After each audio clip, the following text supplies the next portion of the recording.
40.2.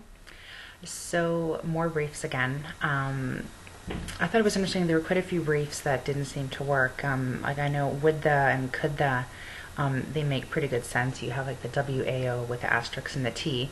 So you do that for would the and could the, but then for some reason should the doesn't work. So that's, I'm not quite sure how I'm going to work around that, other than I guess to just stroke should the, or maybe when the time comes and I get really good with using my dictionary, then I'll make a brief for that.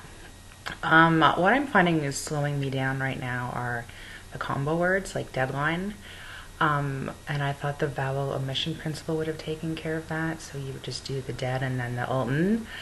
But it doesn't seem to work out. And like platform, there's quite a few words that are really, I find that's what's really slowing me down a lot, is doing the delete space key. So I guess that's just practice.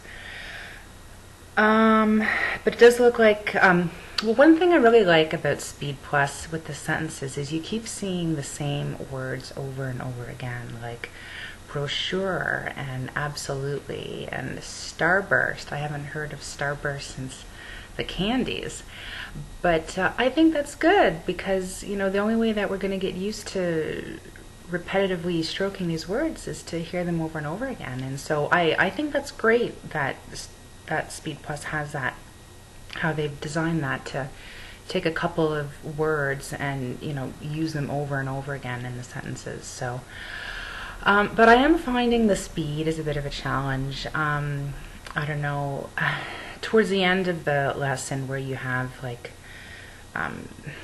not so much the sentences with the briefs, but it was something about like taking a vacation and being weary of people that are trying to rip you off. I was able to do that pretty well at like 40 and 50, but the actual sentences where you're learning how to do the briefs, man, I was really struggling. So, but I have to tell myself, number one, I think I really need to try to spend more time practicing steno, but you know, it seems like time is never really on our side.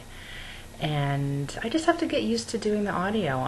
When I did Phoenix, I tried to focus more on accuracy and less on speed, so I really wasn't doing the audio so much. So I think I'm gonna try not to be hard on myself and just tell myself that, you know, it's just a case of getting used to hearing the words. But it is kind of tricky because it's very easy to just look at the text and stroke it and, you know, hey, you're doing great. But then when you're listening to the audio and those words are just coming at you, and then you look at your screen and there's all the untranslates, it can, you know, it's not the best feeling in the world, but I'm sure that we will all get through it.